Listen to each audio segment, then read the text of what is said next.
Assalamualaikum warahmatullahi wabarakatuh. Saya Khairul Fisyarina dari kelas 4B Administrasi Publik. Dalam kesempatan ini saya akan menjelaskan mengenai sistem demokrasi Indonesia yang dimana yang akan kita bahas yaitu pemilihan umum, partai politik, hubungan legislatif dan eksekutif.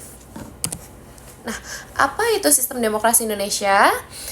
Demokrasi berasal dari kata Yunani yang berarti demos yaitu rakyat dan kratos berarti kekuasaan, yang dimana dapat kita artikan bahwasanya demokrasi itu adalah kekuasaan rakyat. Nah, sistem administrasi negara Indonesia sendiri dapat kita artikan bahwasanya keseluruhan mekanisme penyelenggaraan pemerintah yang melibatkan lembaga eksekutif, legislatif, yudikatif untuk mencapai tujuan nasional sesuai Undang-Undang Dasar 1945. Nah, sistem ini menegaskan bahwa Indonesia adalah negara hukum, menganut sistem presidensial dan menerapkan prinsip kedaulatan rakyat. Yang akan kita bahas pertama yaitu sejarah pemilu Indonesia. Yang pertama adalah pemilu pertama, yang dimana pemilu pertama ini digelar untuk memilih DPR dan konstituen, yang dimana lebih dari 170 partai ikut serta. Dengan PNI, Masyumi, NU, dan PKI menjadi 4 besar pemilu dianggap paling demokrasi pada masa awal Republik. Yang kedua ada pemilu Orde Baru 1971 sampai 1997. Nah, pemilu ini kembali dilaksanakan mulai 1971, lalu setiap 5 tahun sekali. Nah, partai politik disederhanakan menjadi 3, yaitu Golkar, P3, dan PDI. Golkar selalu menang telak, sementara presiden tetap dipilih oleh MPR, bukan langsung oleh rakyat. Yang selanjutnya adalah pemilu reformasi 1999. Nah, setelah jatuhnya Orde Baru, pemilu 1999 diikuti 48 partai politik, dan ini juga menjadi simbol kebebasan politik baru dengan partisipasi rakyat yang sangat tinggi. Nah, presiden masih dipilih oleh MPR, tetapi sistem politik mulai terbuka. Oke, kita lanjut ke pemilu 2004. Nah, pemilu ini untuk pertama kalinya rakyat memilih presiden dan wakil presiden secara langsung. Nah, pemilu ini menjadi tonggak penting demokrasi Indonesia, menandai era baru partisipasi rakyat dalam menentukan pemimpin nasional. Yang selanjutnya ada pemilu 2009, 2014, 2019. Nah, pemilu dilaksanakan rutin setiap 5 tahun sekali untuk memilih DPR, DPD, DPRD, serta presiden dan wakil presiden. Nah, sistem ini semakin mapan dengan prinsip langsung, umum, bebas, rahasia, jujur, dan adil. Rakyat semakin terbiasa dengan proses demokrasi modern, yang dimana pemilu ini rakyat bisa memilih langsung pilihannya gitu. Nah, apa sih itu partai politik?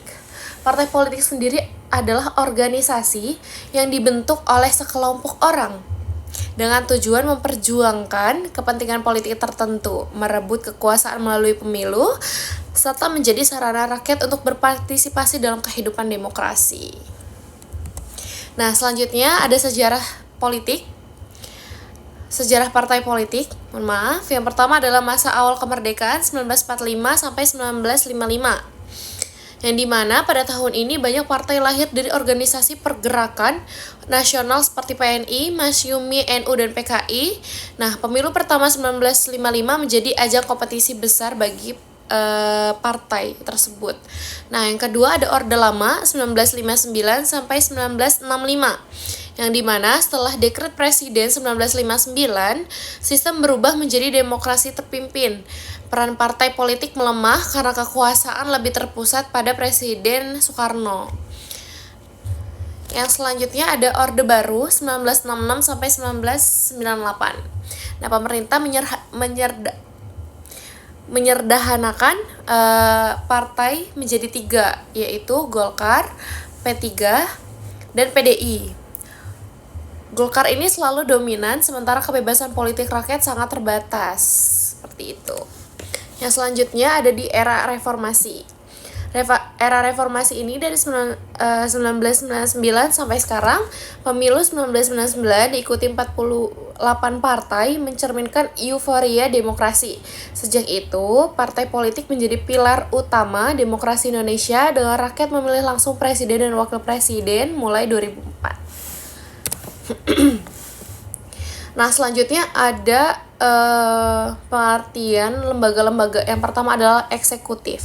Nah, eksekutif ini sendiri adalah pelaksanaan pemerintah yang dipimpin langsung oleh presiden dan wakil presiden, yang dimana tugas utamanya menjalankan undang-undang, mengatur kebijakan, serta mengurus administrasi negara sehari-hari. Yang kedua ada legislatif. Lembaga legislatif ini berfungsi membuat undang-undang dan mengawasi jalannya pemerintahan. Nah, di Indonesia lembaga ini terdiri dari DPR, MPR, dan DPD. Nah, selanjutnya ada yudikatif. Lembaga ini adalah kekuasaan kehakiman yang bertugas menegakkan hukum keadilan di Indonesia. Lembaga terdiri dari Mahkamah Agung, Mahkamah Konstitusi, dan Komisi Yudisial. Seperti itu. Yang selanjutnya adalah hubungan legislatif dan eksekutif. Nah, hubungan antar legislatif dan eksekutif di Indonesia bersifat saling mengawasi dan bekerja sama.